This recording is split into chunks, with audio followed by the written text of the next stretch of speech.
Empty your mind. I have always believed that my mind was my greatest gift, a tool sharp enough to carve meaning out of chaos.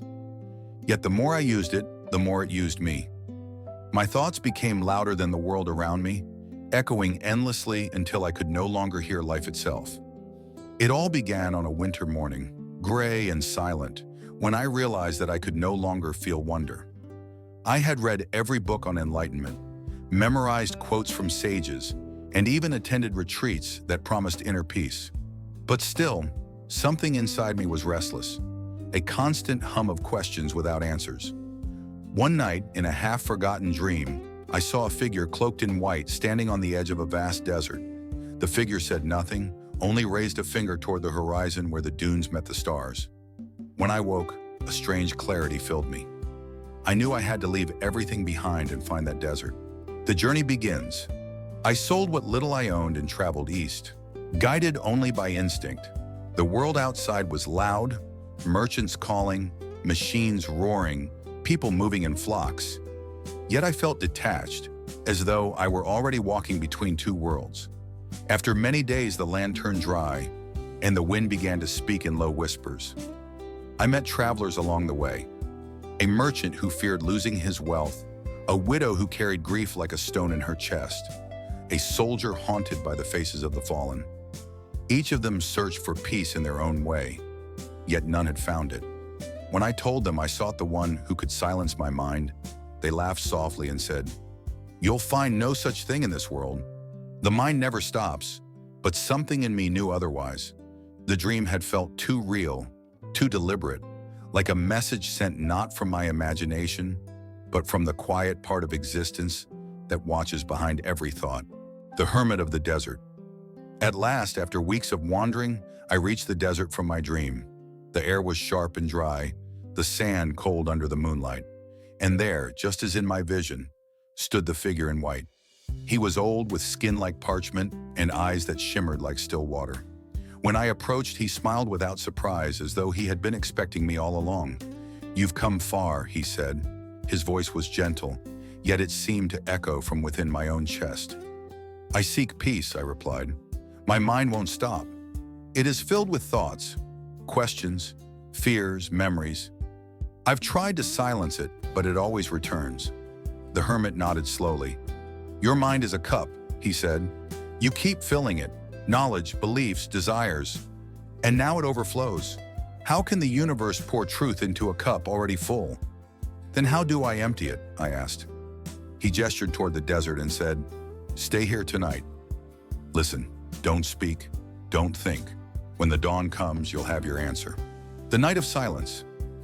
The desert was alive in ways I had never known. The shifting of the sand, the whisper of the wind, the faint cry of unseen creatures. I sat cross-legged, as the hermit instructed, and tried to still my thoughts. But the mind is a cunning thing.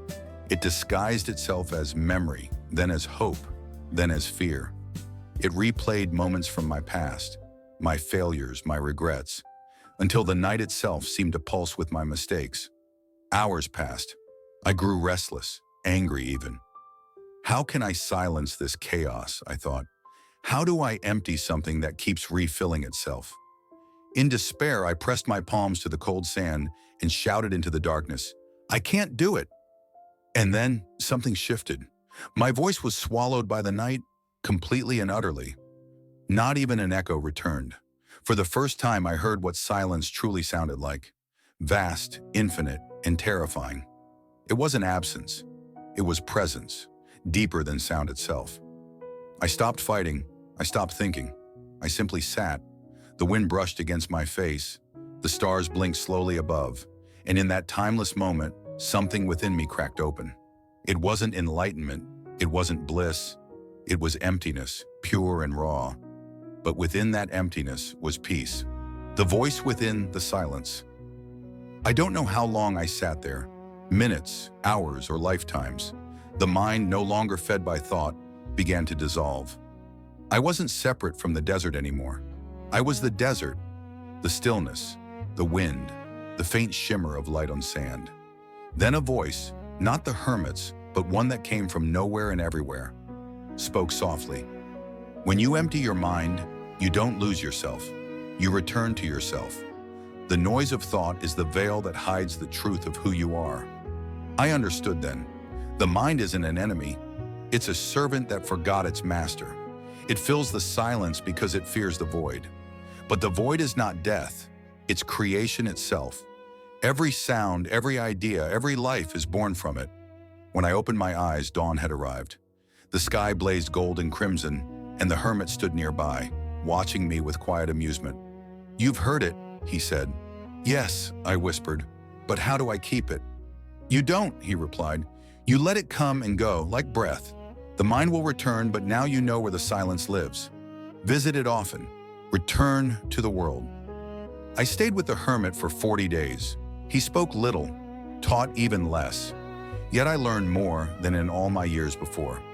He showed me how to walk without destination, to eat without hunger, to breathe without effort. He said that when the mind empties, life fills it with awareness. To be empty, he told me, is to be open to everything. When I left the desert, I felt like a newborn seeing the world for the first time. The smallest things filled me with wonder. The glint of light on water, the laughter of a child, the rustle of leaves. The mind still spoke, but I no longer mistook it for truth. I listened, then let go. Thoughts came and went like clouds across the sky, and beneath them the vast blue of silence remained. The city of noise years passed. I returned to the city where life moved fast and loud. People rushed through streets with eyes full of worry, each carrying invisible burdens. I tried to tell some of them what I had learned, but few understood.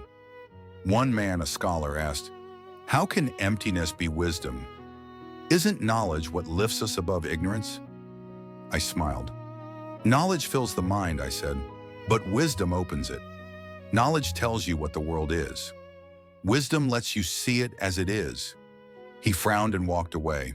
But another, a young woman weary of her thoughts, stayed and listened. I told her of the desert, of silence, of the moment I stopped searching. Tears filled her eyes, for she recognized the noise I described. That day she began her own journey. Not across deserts, but within. The test of the mind. But peace is not something one keeps forever. There came a time when life tested me again. I lost someone dear, a friend who had once guided me when I was lost. Grief returned like a storm, and with it, the old noise. For days I fought it, trying to silence the pain as I once had silenced my thoughts. But grief is its own teacher. One night, as I sat alone, I heard the same inner voice whisper, "Even emptiness must make room for sorrow. Do not fight it. Let it pass through you." So I did. I allowed myself to weep, not as a failure of wisdom, but as part of it. The tears carved space in my heart, and that space became peace again. I learned then that emptying the mind is not a single act, but a lifelong rhythm.